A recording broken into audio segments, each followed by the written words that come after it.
حمزة بن عبد المطلب رضي الله عنه. هذا الصحابي الجليل كان تربا لرسول الله صلوات الله وسلامه عليه، أي قريبا في السن منه، يوم كان صبيين يدرجان في شعاب مكة، وكان أخا له من الرضاع حيث تغذيا من ثدي واحد، وكان يتصل به بأوثق وشائج القربى. ذلكم هو حمزة بن عبد المطلب عم الرسول الأعظم صلى الله عليه وسلم، وسيد شهداء المسلمين.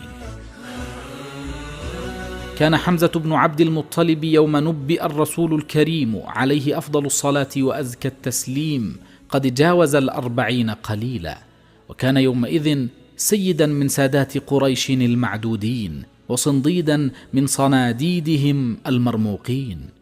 تحسب له